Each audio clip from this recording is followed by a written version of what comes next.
Hello, it's Rhonda Thomas, and we're just about to take on Financial Accounting's Chapter 5 intro exercises. So let's go ahead and share the screen. We've got quite a bit to learn in Chapter 5 because now our businesses are adding product. Okay, so the first thing I want to start with, just to show you a couple things, and then we'll get into the problems, is the chart of accounts. So we've got several new account titles that we want to make sure we're aware of. So now that we have product, we're going to be dealing with inventory as an asset. Okay. Notice we have a new account called inventory. Remember, 1s are still assets, 2s liabilities, 3 equities, 4 revenues, 5 expenses, 6 is other revenue, 7 is other expenses. So we are adding 6 and 7 here now. Okay, so and then now we have 3 numbers to our account numbers. Sometimes the second number means something. Okay, so I believe 1s are current assets and 2s are property, plant, equipment. Okay, liabilities. We have a new one called customer refunds payable. We also have an estimated coupons payable. So those are 2 new liabilities. So if we have product, we can anticipate that some of that product will be brought back for one reason or another. So there's a certain way to take care of refunds to customers. We now have a new revenue account called sales instead of fees earned. We now have a major cost, and this one actually has the word cost in it, not just expense. So this is called the cost of goods sold. And then our other new expense is delivery expense. Okay, next to delivery expense, if I have given you a handout that has these on there, I would put FOB destination. Okay, delivery expense, FOB destination. So I'm going to put that on here. Delivery expense. I know we haven't learned it yet, but that way you're aware of when that gets used. So you only use that when we have freight terms called FOB destination. And it means that the seller pays the shipping. Okay, and I know we haven't gone over freight terms yet, but knowing that ahead of time will help you start to think about it. At least I hope so. So FOB destination means that the seller pays the shipping. Seller pays shipping and or freight. Freight and shipping are the same thing. All right. So the next thing I want to make sure you're aware of is the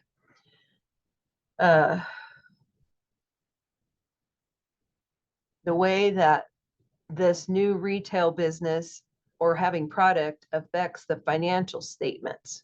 Okay, so here is a multi-step income statement. No, this is the single step. Hang on just a minute. Where is it? Okay, maybe it's multi-step, exhibit 1, 2. Okay, so I think this is it. So let me try to make this bigger here.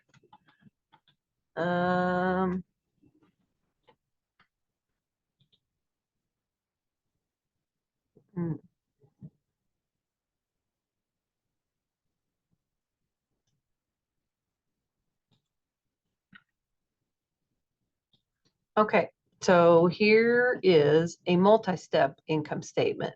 Okay, multi-step income statement. It looks a little different than what we've been working on. So here's what I would like for you to notice. Here's the sales. By the way, income statement still is for a period of time.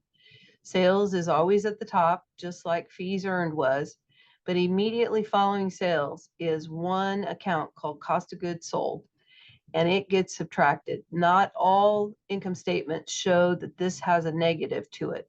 So you have to learn to understand that you will subtract the cost of goods sold from the sales and get a subtotal called gross profit. Okay, no, I can't bring that over there. Okay, so what I want is, so let's just finish this. And then after the gross profit, we're going to list all expenses that have to do with selling, and you'll get used to the titles. Okay, and notice those expenses are listed in descending order, just like what we're used to. And then administrative expenses are listed, and they're listed in descending order. And then you get totals for both of these categories. And this is called operating expenses. All right. Then we're going to subtract those totals from way up here, the gross profit. And we're going to come up with another new subtotal called operating income. And then we're going to have our last section of our income statement. And not all businesses have something that goes in there, but we do this business does. They receive some rent revenue, even though they are net solutions having to do with computer systems. They also put their interest expense here. These two get netted, which means revenues are considered positive numbers, expenses are considered negative numbers. You can see that the interest was larger than the rent revenue. So it got netted, but this expense was larger, so it'll get subtracted from operating income. And then you finally get down to net income. All right, notice the statement of stockholders' equity looks exactly the same, and it is. We just have to remember that net income ends up adding to retained earnings. And so nothing's changed there. And the only thing that's changed too much on the balance sheet is now we have inventory, and we have estimated returns inventory. And then we have estimated refunds payable and estimated coupons payable that we didn't have before. Okay, and those are the new permanent accounts. And when we looked at the new chart of accounts, then that's what you get. Okay, so back up to the income statement really quick. I want to show you that it'll help you if you'll memorize this. Okay, so let me go up here and I'll go back to our page. Here's what I want you to memorize and practice. Practice writing it down, saying it out loud. This is pretty much the format of the new income statement, multi-step income statement, because now we have product. Okay, so multi-step income statement. Starts with sales. We always subtract cost of goods sold immediately after the amount of sales we list. Then we have a subtotal called gross profit. Then we break up our expenses in our business, in operations. We're going to put it in whether they're a selling expense or an administrative expense. And then we're going to get a new subtotal called operating income. So if I put an asterisk here beside these, I want you to understand that these are subtotals. Okay, you've got to remember that they are not account amounts. They're subtotals, just like net income. Net income is our final subtotal. Okay, there is not an account called net income. There's not an account called operating income or gross profit. Okay, these are just stops in the middle here to tell financial analysis expert what's going on. And then some of these amounts get used to do some analysis. All right. So I'd like you to be able to write this down, as it'll be very helpful to you. In fact, it'll be helpful because we're just about to do number one. So number one is gross profit. Okay, now remember, these are algo problems, all of these, so you're going to get different numbers than I have. So be sure to write down your numbers first. Okay, so the first question says to figure the gross profit. Well, here is how gross profit is figured. Sales minus cost of goods sold. Well, they're going to give us two totals. One is the cash sales and one is the sales on account. Now that doesn't matter. Together they add up to total sales. So I'm going to put 182,900 plus 557,400 gives us a total sales of 740,300. Then we have the cost of goods sold is 533,000. So we are going to subtract the cost of goods sold to get to that gross profit. Now, I'm going to go ahead and put it in, and then we're going to fill out the Excel spreadsheet first. So the formula is going to be, okay, you need a formula in this Excel sheet. You start every formula with an equal sign. Let's start with an open set of parentheses. Open your parentheses, pick cash plus credit sales, close parentheses, less minus cost of goods sold. There you have it, 207,300, and they match. Okay, so now we want to go back to our Cengage, get rid of this, and now we need to remember it, and we have it over here. It's 207,300. So you calculate your gross profit, not mine, but you've got to start understanding how to do that. Okay. All right. The other thing that we need to really focus on before we move on to the next problem is these are going to have both buyer and seller entries. So the first thing you need to figure out is which one is the company they're talking about. Are they the buyer or the seller? Okay. A buyer is the one that makes the purchases. The seller is the one that sells the products or the inventory, right? The buyer's entries are not as complex as the sellers. Okay, sellers are harder. But here's what I want to show you in the book, and I gave you a copy as well. This is an illustration that is really good. And this column is the seller, and this column is the buyer. So this is both sides of the transaction, and you have to learn to understand that we'll be putting in entries for both sides, but we need to decide which one we are in the problem. We'll have one here in just a few minutes that makes you explain both sides of the transaction with the entries that are involved. So let's go ahead. So once again, purchase. So if you need help with what an entry would look like for a certain event here, okay, then it would be a good idea to have this around. And they even named the company S to go with seller, and this company is Burton to go with the word buyer. All right, so I'm going to go back over here now to my problem. We'll refer to that if we need to. Okay, so it says Barnes Company purchased, so we are the buyer. So when I do a buyer and a seller in our chapter 5 homework, I'll try to remember, I will remember, to make the buyer blue and the seller purple. Okay, that way we get an idea. So purchase merchandise how? On account. So they're not paying cash or a check for it. They're going to take home their merchandise and pay them later. Okay.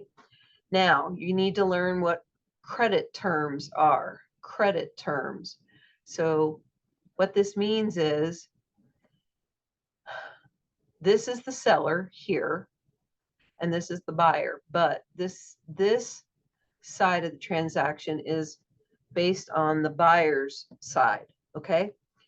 But if you see terms 2 and 10 and 30, what that means is that Barnes can pay less with a 2% discount on the invoice. So here's our invoice total. It's $5,200. Barnes has terms of 2 and 10 or in and 30. So the 2 represents a 2% discount. The seller has to offer that. Doesn't have to, but I mean, if they offer it, it's coming from them. Okay. So this is saying that if we hurry up and pay our bill, that we get to take a little bit of a discount. A seller would like to have your money ASAP, and they want to have it to the point that sometimes they'll allow you to pay them a little less if you hurry up with the payment. Okay, so we do have a 2% discount. It says within the discount period, Barnes returns some merchandise. So they're going to take some back. The amount that they're taking back is $1,200, and they receive full credit. So if something's returned before the discount period is over, then we just simply subtract that, from the invoice. Okay. So I have a little invoice payment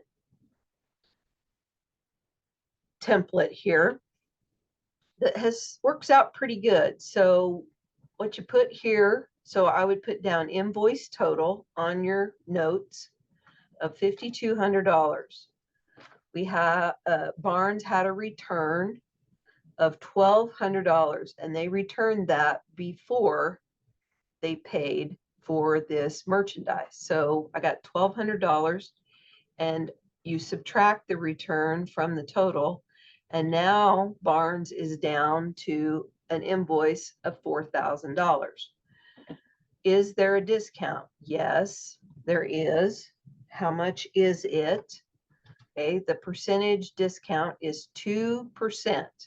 Okay, 2%. Then we're going to take that 2% and we're going to convert it by going, this is times 1 minus the percentage. So 1 minus 2% gives you 98%. So what that does for you is it tells you that if Barnes pays within 10 days, they only have to pay 98% of the invoice. And our invoice is now down to $4,000 because they took $1,200 back. All right. Here is the amount of the discount, just in case there's anything ever said. So here's how you figure the amount that will be paid. You take the invoice amount times 98%, and now Barnes will owe $3,920 for this $4,000 invoice. Now I want to show you, and so let's go ahead. So if Barnes pays the invoice within the discount period, what is the amount of cash required for the payment? So there is how much cash needs to be paid to settle up with an invoice that started with $5,200. Okay. The question is, what account is debited by Barnes Company to record the return? So now let me show you how a purchase will look from a buyer's point of view in T accounts. All right. So when you think about that Barnes bought $5,200 worth of inventory, merchandise on account. So it might be called merchandise inventory. It might be called merchandise. It might just be called inventory. So we're starting off with $5,200 of inventory, and we did so on account. But before the discount period was over, something was wrong with some merchandise and we took it back. So if it's before the payment that we make, then we simply back out the amount of what we returned by crediting inventory and debiting accounts payable. And they're asking what account is debited by Barnes Company to record the return. So we will debit accounts payable, because if you take something back, then you don't owe that anymore. Okay. All right. And then, so I'm going to go a little bit further now. So then that left us with a subtotal here in accounts payable. All right. So I'm going to put a little sub. Remember, an asterisk indicates a sub. So we were down to owing $4,000, right? But we paid it within the 10 days. So the amount of cash that we're going to pay to the company is $39.20. So down goes cash. You have to get rid of the whole account payable. Okay. You can't just leave $80 behind. And then the other $80 is going to be a credit to merchandise inventory.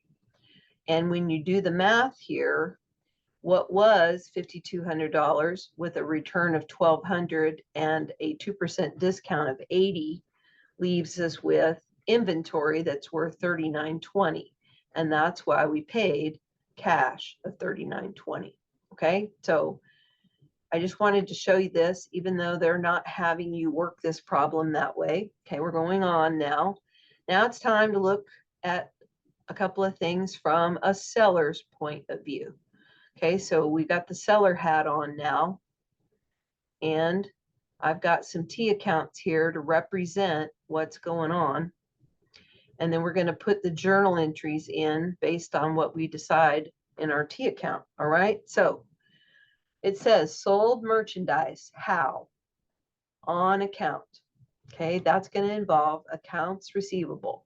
If they said sold merchandise for cash, then that's what it would tell you. So I'm going to put 14,600 in accounts receivable and 14,000 credit to sales. So let's go ahead. Accounts receivable, and it would be that whoever bought it from you. Accounts receivable would have that customer's name on it, so you don't get it confused with anybody else. Okay, so sales, all right. And every time we make a sale now in a business that has product, we have two entries to make. Okay, we have a debit and a credit to represent the sales, and then they're going to have to tell us what the cost was of the goods that we sold. Okay, so the other entry is, okay, so here's the sale, and then the cost of goods sold is going to be a debit to cost of goods sold of $87.60, and we're going to make our inventory go down because we're using something called perpetual inventory. Perpetual inventory means that every time we make a sale, we reduce inventory so that it reflects in real time what our inventory is balanced to. Okay, so we're going to go cost of goods sold for the cost, and they have to tell you what it is. Right now, we aren't advanced enough to figure out what our cost of goods sold is, so we'll get there a little bit. Okay, but just be patient. They have to tell you that. So, okay, and a company has to sell something, right? Our sales were 14,600, and the cost of what we sold is 8,760. So in between here is gross profit. Okay, gross profit. All right, so now it says that received payment. All right, received payment of this. Okay, so how much does the customer owe us? They owe us 14,600. So down goes the receivable, and we got cash, right? We got cash for the whole amount. Okay, so here comes the cash, and we're going to get rid of the receivable because they just paid us. Okay, this is taking back, all right, so then our customer brought us back some defective merchandise. Okay, defective merchandise. So we're going to refund them by crediting cash. Okay, so cash is going to get a credit, and the debit goes in our new customer refunds payable account. Now you say, well, wait a minute, I thought this is a liability. It is. Okay, it is. And this liability is our first introduction to something that's called an estimated liability. Okay, I'll explain that more.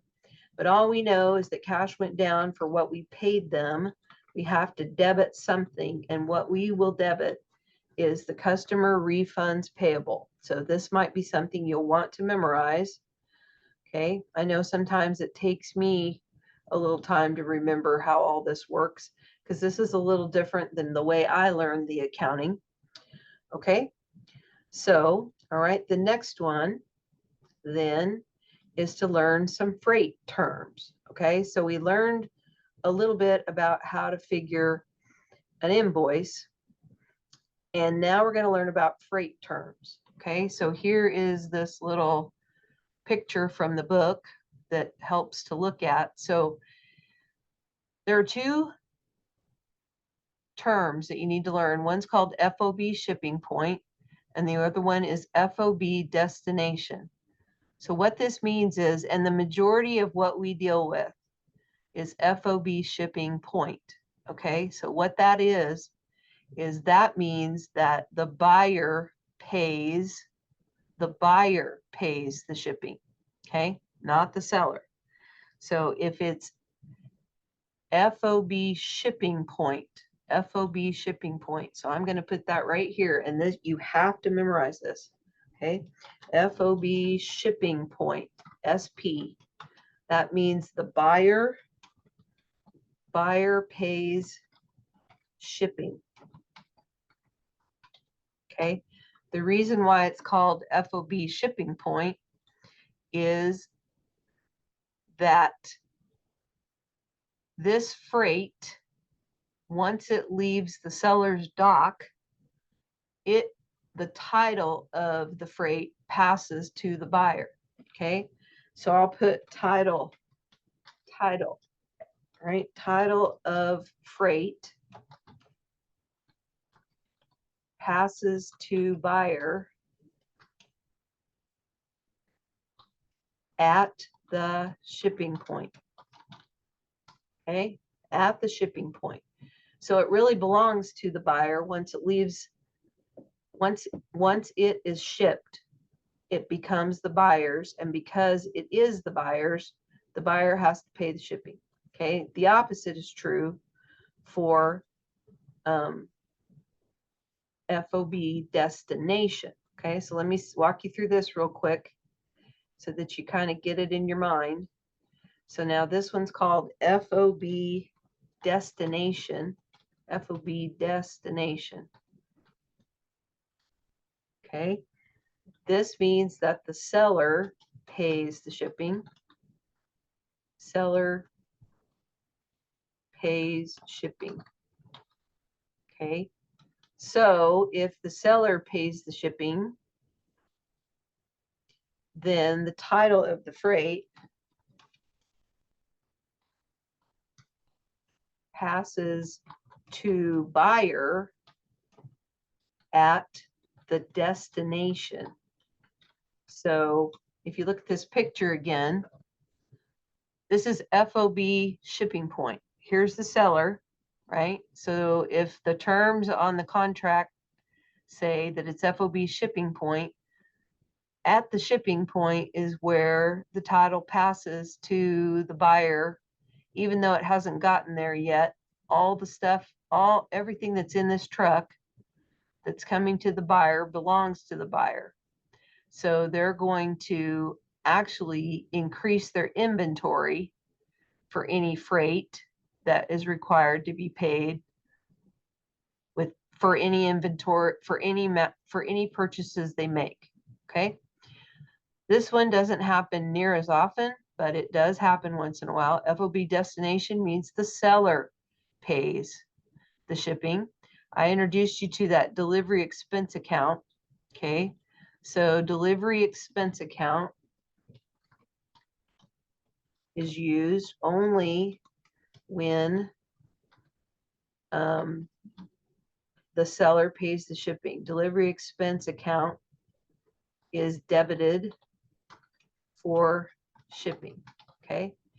Now I'm going to go ahead and put one more note here.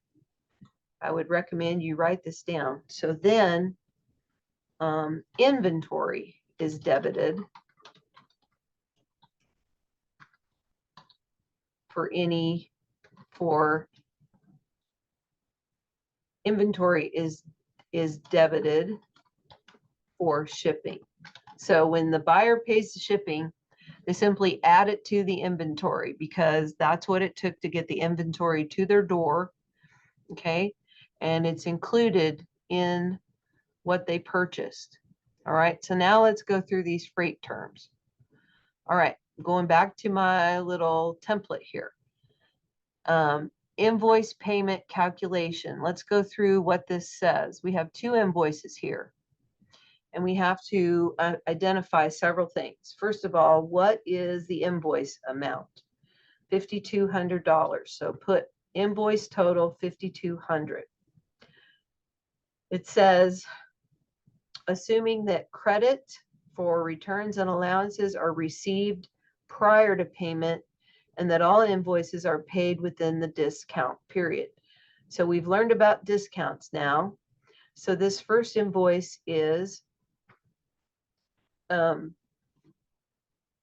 there's the invoice amount that the buyer made a purchase. Here's how much the freight is. Now it says freight paid by seller. Well, the freight paid by seller, yes, the seller's going to pay it, but the freight terms say FOB destination. So that means the seller will pay the shipping and not bill the buyer. Okay, they're going to pay it. The buyer also is offered a 2% discount if it's paid within 10 days or the whole invoice in 30 days. And there was a return of $1,150. So let's start plugging in what we know. So we have an invoice total of $5,200. Is there a return? Question mark. Yes. Yes, there is a return. How much is it? $1,150. Because it was returned before any payment was made, it just comes off of the invoice. Okay, so the seller doesn't expect to receive that was returned, and the buyer does not have to pay it. So now we're down to an invoice total of $4,050. Was there a discount? The answer is yes. It is 2% in 10 days. So 2% discount means that the buyer will pay 98% of this invoice amount. What is the discount? It's $81. Okay. Was there freight? Was there freight paid? Yes. Is it FOB shipping point? The answer is no. It's not. It's FOB destination. So do we add the freight amount? You only add the freight amount if the invoice is FOB shipping point.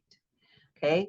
So what ends up happening is 98% of this invoice gets paid, and that's why the amount of the invoice to be paid is $3,969. Okay. Oh, I've got the notation there here. There's FOB shipping point and FOB destination. So now the next one, right, is FOB shipping point. So whatever invoice you have, if you get freight terms, be sure to write the freight terms down, because remember, blue means buyer pays, right? Purple indicates seller. Seller pays, buyer pays. Okay, it's just what you got to get used to. Our total of our invoice is $4,800. Did we have a return? Yes, we did. So we're going to subtract it. So now we're down to a remaining invoice of $4,000. Is there a discount? Yes. It's different than the one before. It's only 1% discount, which means we're going to be paying 99% of the invoice, right? Is there a freight paid? Yes. How much is it? $100. What is the freight terms? FOB shipping point. The answer is yes. If this is yes, then the freight gets added to, okay, the freight gets added to the, hold on just a minute. Okay, where are we here? Okay, the freight gets added to, so I'm going to show you, I'm going to do a, all right, here's the amount that we're paying for the invoice. We're paying 99% of the invoice, and then we're going to add the freight to the invoice because it says FOB shipping point, and that tells us that the buyer must pay it. Now, it says that the seller paid it. Well, when the seller pays it, a lot of times your freight companies, they want paid before any of that freight gets moved because they don't want to get bamboozled, right? So the freight company is at the seller's door ready to ship the freight to the buyer. The seller passes a check to them or a bill, or the shipper so the seller pays the $100. Now they did pay the $700 in the one before, but it was FOB destination, so the amount did not get added to the invoice. So you only add freight to the invoice if it's FOB shipping point. So the amount to be paid, here's the 99% of the invoice plus the 100. Okay, that's what we're trying to get at. So that's how we do this. We'll do another one of these with several more on here, and we'll use our template every time.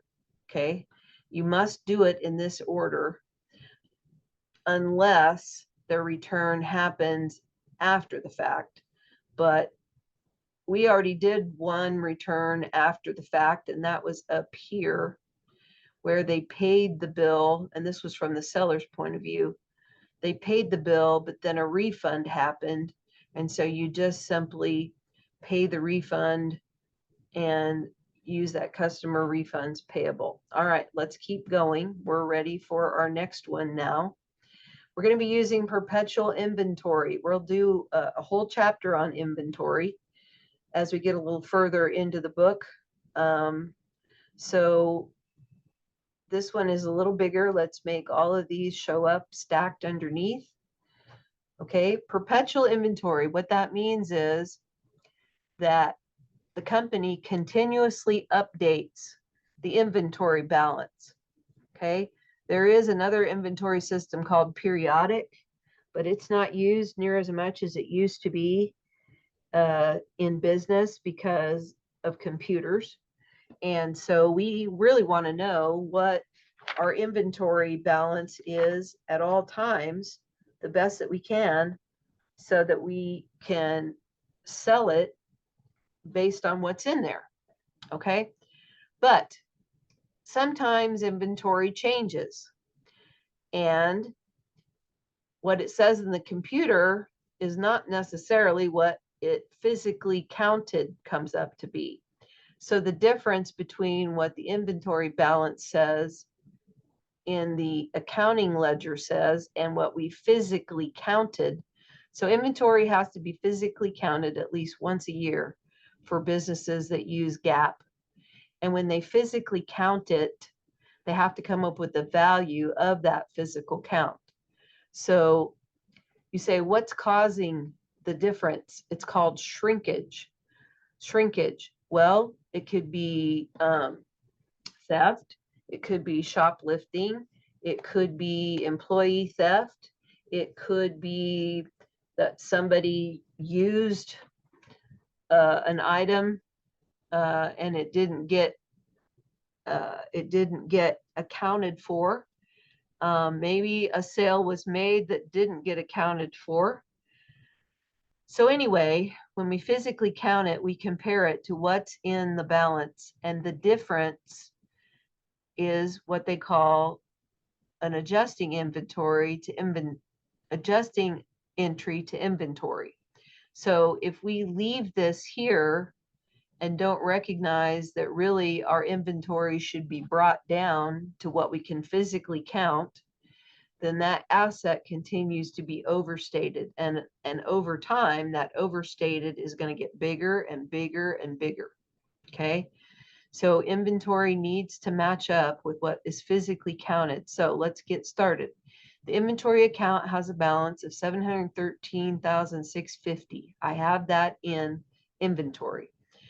But when we physically counted it, it's $702,450. So we're looking at an overstated inventory asset of $11,200.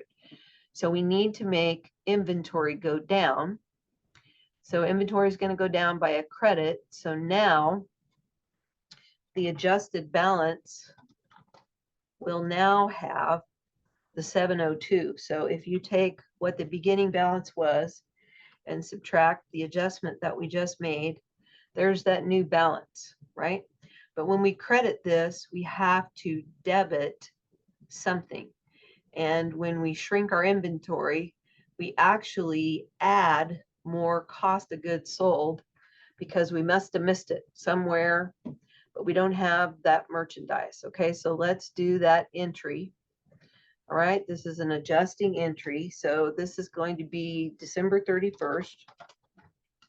And we want inventory. No, we want estimated returns.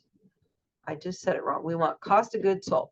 Cost of goods sold. Here is the debit to the credit that we're going to do to make our inventory match. So cost of goods sold is the account we're going to use. So we're going to debit cost of goods sold. And because we're debiting it, it makes costs go up. But we're going to make that inventory account go down. Okay, inventory goes down by 11,200. Let's see if they tell us anything here of if we're on the right track. Okay, I think we have to finish this out. All transactions on this page must be entered before you will receive check my work feedback. Okay, I didn't read it. Sorry about that. Okay, so that's the first entry. So now that we are matching up our physical count, and now we're making our accounting inventory balance match it. Now this next one is a little weird. Okay, you're just going to have to accept how it is. So we've talked about these new accounts, customer refunds payable, right? It's a liability. Let me make this just a little bit smaller so we can get this on here. All right. So this is an adjustment that has to be done at the end of the year. And that adjustment is based on an estimate of how much we probably will have in customer refunds. So this liability sits here and waits for any refunds that come in. And when we process the refund, we actually debit it. So I think we debited customer refunds up here. Yeah, right here. But prior to that, at the beginning of the year or the end of the year before, there was a balance sitting in here. Okay. So we're trying to, so an estimate is an educated guess.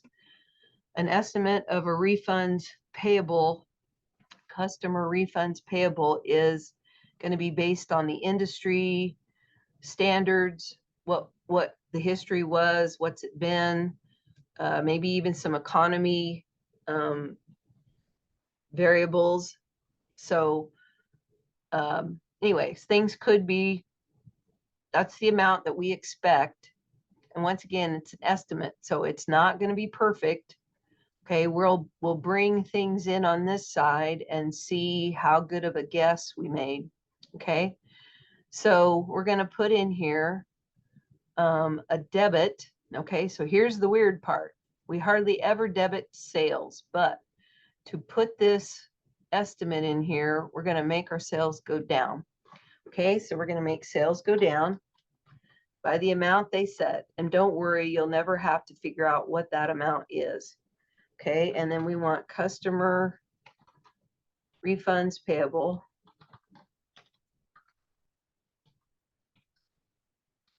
$95,050. And just like when we make a sale, we have to show our sales and we have to show our cost of goods.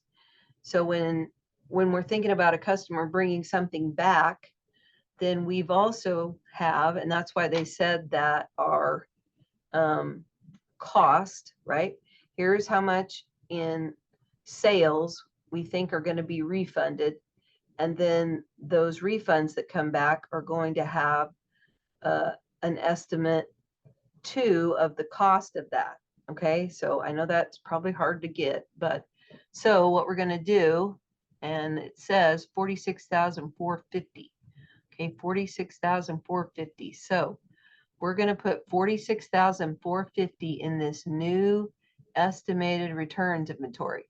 So this asset kind of goes along with this liability for setting up refunds.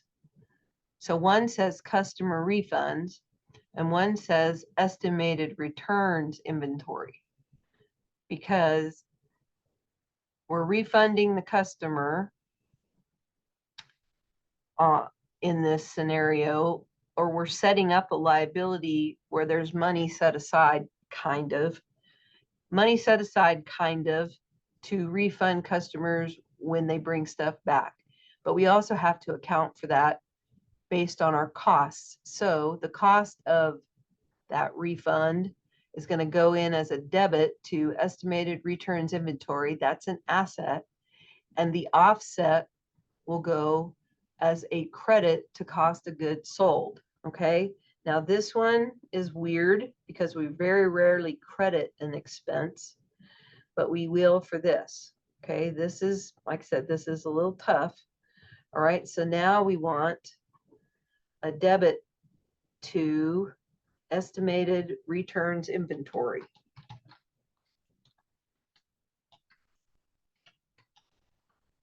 Okay, estimated returns inventory, 46,450. And that's going to make the cost of goods sold go down because that's anticipation of customers bringing this back. I don't know if we need another one of these here or not. I think we do. So we'll put that in, and now let's see how we did. Okay, but having the T accounts. So if you really look at the cost of goods sold, if this is what we cost, what it cost us, and this is the selling price of what we think is going to be refunded, it looks like that our costs are about 48.9% of our sales price. So you can find out little bits and pieces of stuff like that along the way. All right, we've got two more to finish here. Okay, so now here comes some transactions from the buyer and the seller. I told you that the seller is more complicated and the buyer is right here. So we do have more to do when it comes to a seller. So seller starts with S, buyer starts with B. So the Strombeck Group sold merchandise to Barclay on account. So we know accounts receivable is going to be involved. The amount of the sale is $110,500. The terms of the sale is FOB shipping point. FOB shipping point is this here. So I'm going to put that out to the side. It says FOB shipping point. So that means that the buyer pays the shipping. Buyer pays shipping. Might as well make a note of that so we don't forget. Okay. Notice the terms are in and 30. So no discount period, no discount period. So we don't have to worry about that. Thank goodness. Okay. So if this is the sales price, or this is the sales amount, then here is the cost of what we sold. Okay. So I'm going to go ahead and put these in the T accounts. So here comes the sale, accounts receivable, 110,500, and a credit to sales of 110,500. And then immediately, right along with it, goes the cost of what we sold. So here it is, cost of goods sold is debited, and down goes inventory. Every time I make that entry, I say down goes inventory for the sale. Okay, so these need to go in just like this. Then it says the Strombeck Group paid freight of $2,000. So the freight company's at the door. They won't take it unless they're paid. Strombeck is going to pay it, but whose responsibility is it to pay the shipping? It's really whose? It's really the buyers, right? It's really the buyers, but Strombeck is going to pay for that. So down goes cash with freight, and we're going to add it to accounts receivable. That's the easiest way to get paid back from the buyer, is just add it to accounts receivable, right? Okay. So we're going to add 2,000 to accounts receivable and then make a check out to the freight company. Okay, so that represents that entry. Then it says Strombeck Group issued a credit memo for $8,100 to Barclay Company for merchandise that was returned. Okay, the cost of the merchandise returned is $4,400. So here comes that customer refunds payable. Now we don't know what their credit balance is in here. Doesn't matter. All right. So we're going to make the payable have a debit, and then down goes cash for the refund check we're sending. Okay. Then we have to return the merchandise that they brought back. So our actual inventory account will go up, and this estimated returns inventory here, which is an asset, actually gets the credit. Okay, so that is tough. That's tough. But when a customer brings merchandise back, we have to put it back in inventory, and then the offset goes to a credit in this inventory account. Once again, this inventory account gets an adjustment that has a debit sitting here, just like this liability has a credit sitting here waiting for refunds. We just don't know what those numbers are. But all we know is that this customer bought from us, and then we billed them for the shipping and put it on their accounts receivable. And then they brought us back some merchandise, and now they're going to pay us. So I'm going to use my little template now. So let's go back to the beginning. The invoice total is 110,500. Did they return something? Yes. The amount of the return, and you only stay with the sales amount. Remember, a buyer doesn't have anything to do with knowing how much something cost you as a seller. So here is the return, and we're going to subtract that from the invoice total. The discount is in and 30, so no percentage off this time, right? No percentage off this time. So it's simply the total, once we've taken out the return, times 100%. So that's 102,400, and then the freight gets added. The problem is you never include the freight and then do a discount. Okay, you don't. The freight company will not be happy about that because they didn't offer that discount. You just are offering a discount on a sale to a customer. So here is how much the sale will be to the customer. But remember, we paid that $2,000 and now they're going to pay us back. So the invoice total that needs to be is $104,400. So when the customer pays us, the payment comes in as a debit to cash of $104,400, and we credit their accounts receivable so that that's reflected.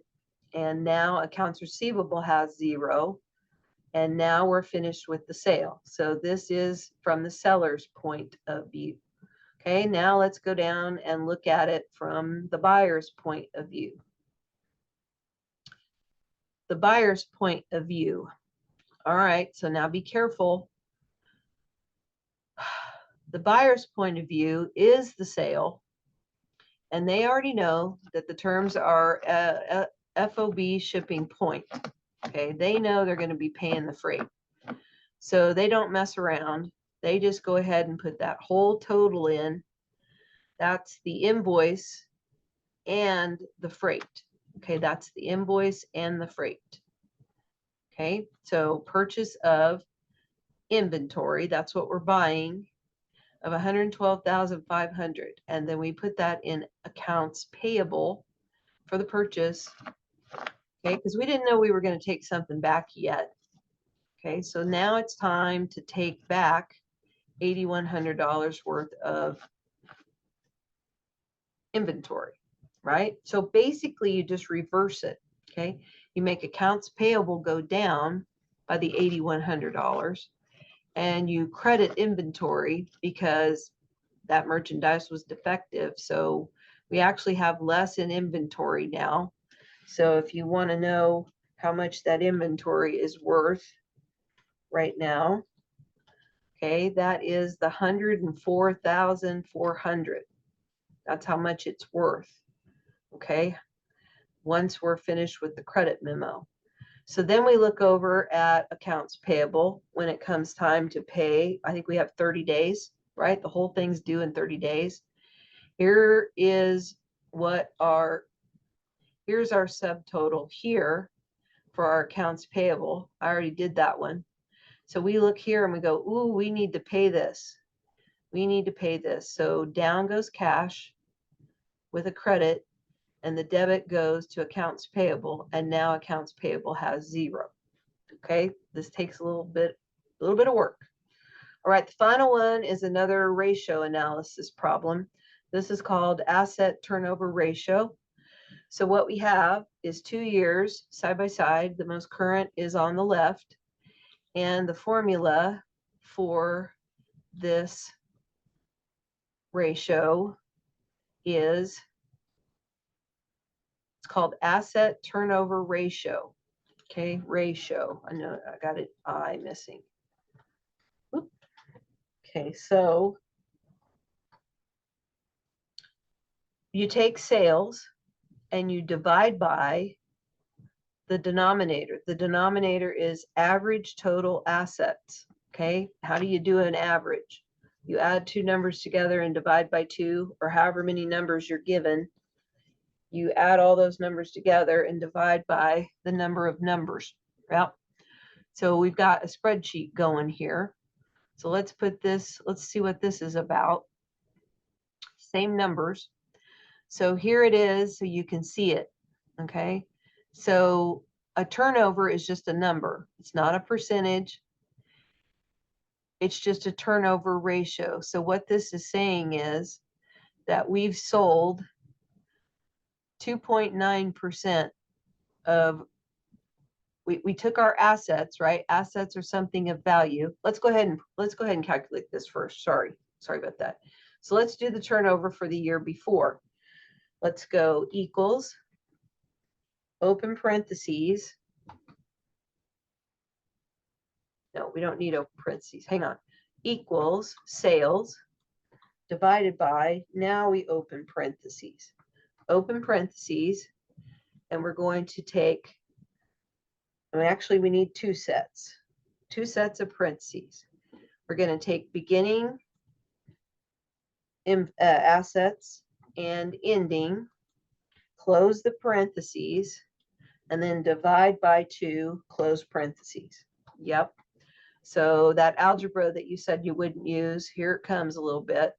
So one more time, here's sales, and it's telling me my number. Then it's 650 plus 750.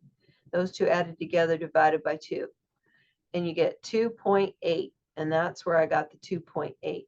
Here is a visual of this problem in its formula. Okay, there it is. Okay, now we're going to do that same thing for the next year. Okay, we're going to put equals the sales divided by, open parentheses, 2 of them, and then we'll take beginning assets plus ending assets, close parentheses, divide by 2 in parentheses.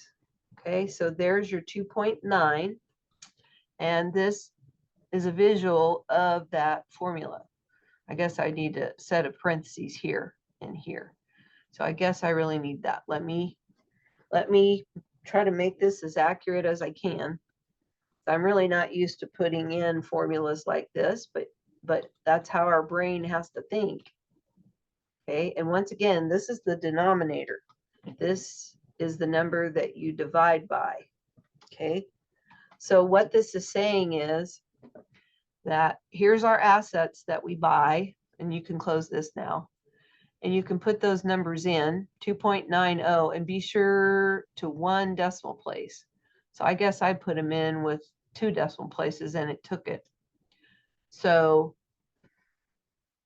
if we buy assets to hopefully build our business, this turnover tells us that if this is what we have in average assets, by adding these 2 together and divide by 2, this is our sales. This is saying that we're selling 2.8 times more than our average total assets. Okay. Then you go over here and you see that this number is going up. Notice that our sales have gone up, and notice we have more assets from one year to the next. So this average asset here is going to be more than last year. And that means that our sales here is 2.9 times as much as our average assets were. So when the number gets bigger, higher is favorable, lower is unfavorable. All right, so they're going in a growth trend here, and that's what most businesses want. Okay, so that's it for these startup or beginning basic problems. I always want to call them beginning problems, but they're actually basic problems.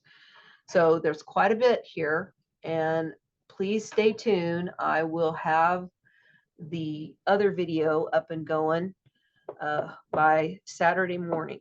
Okay, I should have it by Saturday morning. I'm going to try to have it hopefully by tomorrow afternoon, but my voice is getting pretty tired now. So anyway, all right, I'm going to stop my share and say goodbye. All right, hang in there. We'll see you for the next video. Take care.